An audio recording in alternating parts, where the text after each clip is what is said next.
Vous qui envisagez d'acquérir une solution de récupération d'eau pluviale, vous avez des questions. Le but de cette vidéo aujourd'hui, c'est de répondre à toutes vos inquiétudes, les zones d'ombre, les questions que vous avez, afin qu'à la fin de cette vidéo, tout soit plus clair pour vous. Vous saurez les différentes solutions qui existent, vous saurez qu'est-ce qu'il faut faire ou pas faire, et même si on n'y a pas répondu aujourd'hui, on se fera le grand plaisir d'y répondre plus tard. Vous pouvez nous contacter via notre site internet, via notre mail ou au téléphone.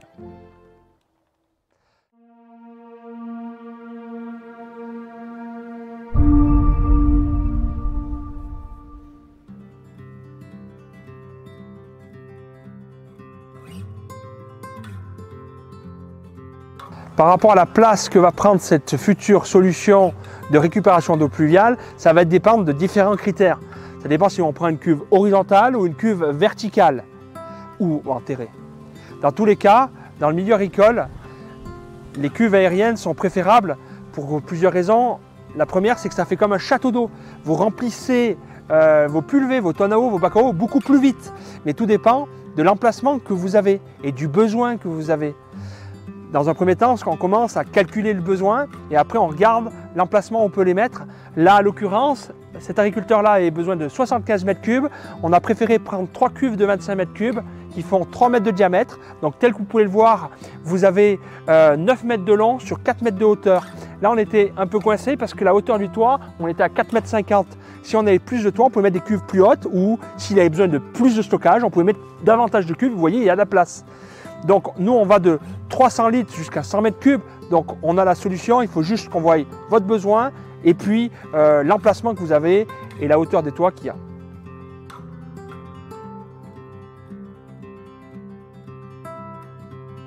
Est-ce que vous avez besoin d'une solution double paroi pour la récupération d'eau de pluie? La réponse est non, bien que ça pourrait aider à résister au gel. Certaines cuves simple paroi ont été conçues pour résister à ce problème de gel, d'une part.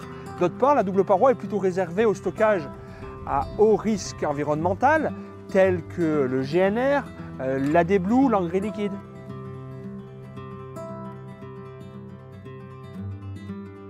Est-ce qu'on peut récupérer notre vieille cuve métallique qui servait auparavant pour le GNR ou l'engrais liquide pour récupérer l'eau de pluie? Effectivement, c'est possible. Maintenant, tout dépend de ce que vous allez faire avec cette eau de pluie. Si vous envisagez récupérer l'eau de pluie pour traiter avec les produits phytosanitaires, attention.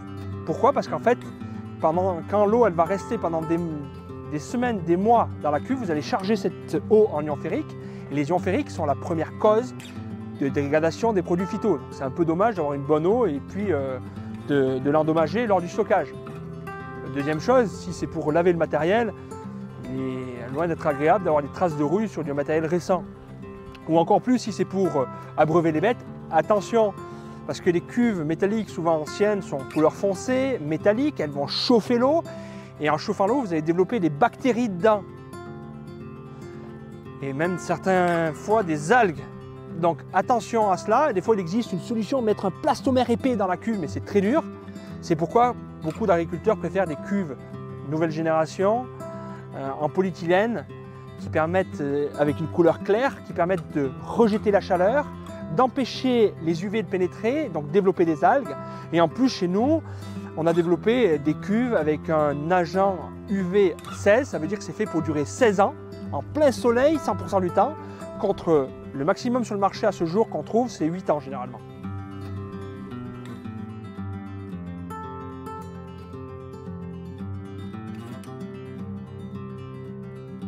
Est-ce que ma cuve résistera au gel pendant l'hiver?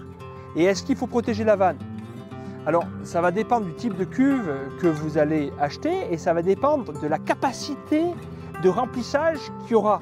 Effectivement, si la cuve est remplie à fond et qu'il n'y a pas de place d'expansion et qu'il venait à geler très fort, peu importe la matière, la cuve exploserait. C'est pour ça que nous, on a prévu à la cime des cuves, il y a un dôme rond qui est notre capacité de sécurité en cas de gel, qui permettra à l'eau de s'étendre dans cette dôme pour sécuriser la cuve et garantir la cuve contre le gel. Mais également, la matière y joue. Parce que vous prenez une cuve métallique, et ben, quand il fait hyper froid, vous collez la main dessus. Quand il fait chaud, vous brûlez la main. Le polyéthylène est isotherme. Et effectivement, au niveau de la vanne, alors il faut voir le type de vanne. Nous, on a préféré des vannes costauds qui permettent, l'hiver, vous la vidangez, l'eau dans l'ogive, elle part, vous refermez la vanne et vous pouvez garantir ainsi les vannes contre le gel. Après, vous pouvez toujours mettre un peu de fumier, de la paille sur, sur la vanne si vous le souhaitez.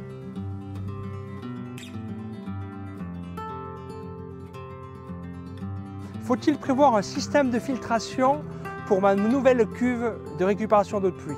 La réponse est oui, c'est fortement recommandé. Parce que vous avez des mousses, des saletés, des feuilles sur les toits qui vont endommager la qualité de l'eau. Donc pour cela, il existe 3 types de filtration. Vous avez les filtrations dites simples, donc c'est un filtre panier comme celui-ci. Donc l'eau va arriver dedans, mais par force, les feuilles vont être complètement endommagées et vont rentrer dans la cuve. Et il faudra, sinon il faut nettoyer très souvent. Après, vous avez les filtres dits auto-nettoyants, tels que celui-ci. Donc ce filtre auto-nettoyant, ici, vous avez 2 entrées en 100. Donc même si vous avez un tuyau de gouttière qui descend en 200, eh bien, vous pouvez mettre un Y avec 100 d'un côté, 100 de l'autre.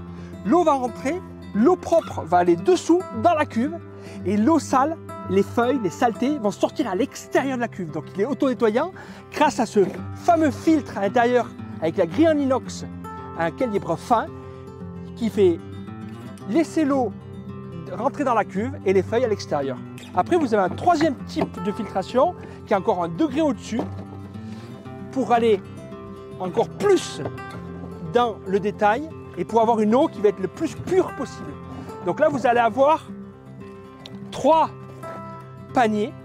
Donc il y a des filtres à charbon, vous avez des filtres à sel qui vont passer par une lampe UV et on va rendre, grâce à ce produit-là, l'eau quasiment potable.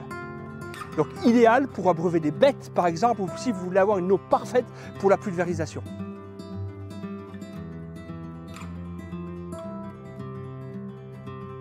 Pour calculer la capacité de cuve que vous avez besoin pour votre projet de récupération d'eau pluviale, ça va dépendre de votre besoin. Donc on va commencer par calculer votre besoin.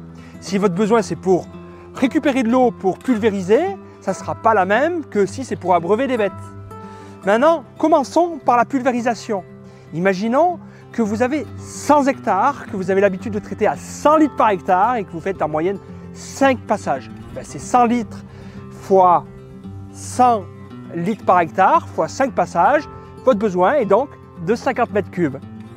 Si c'est pour abreuver les bêtes, dans ce contexte-là, tout dépend des types de bêtes que vous avez, mais imaginez que vous avez un troupeau de vaches laitières qui boit en moyenne 100 litres d'eau par jour, vous allez calculer le nombre de bêtes par rapport aux litres qu'elles boivent par jour et vous allez tenter de stocker minimum la capacité de 2 à 3 mois leur consommation. Après, puisqu'après il va pleuvoir et les cuves vont se remplir, ce qu'on espère. Après on va calculer ce qui est récoltable, donc tout dépend de vos bâtiments, la capacité de vos bâtiments. Donc mettons que vous avez un bâtiment qui fait 1000 m², mais que vous pouvez consacrer qu'un appentis de ce bâtiment, donc la moitié du bâtiment, un pan de ce bâtiment, qui fait 500 m².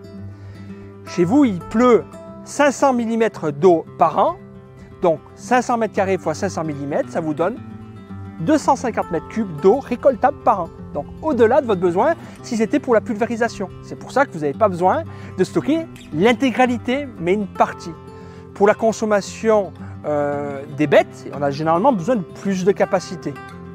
Également, il faut prendre en plus les besoins annexes tels que laver la salle de traite ou laver le matériel, ce que vous avez passé avec le nettoyeur haute pression.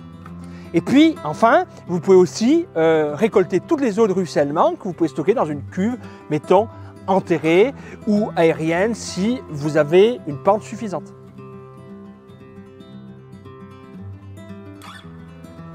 Il est temps de vous remercier pour avoir écouté ces réponses. Et si vous avez d'autres questions, ça sera avec un grand plaisir que nos techniciens y répondront. Vous pouvez déjà regarder sur notre site internet ou nous appeler. À très bientôt.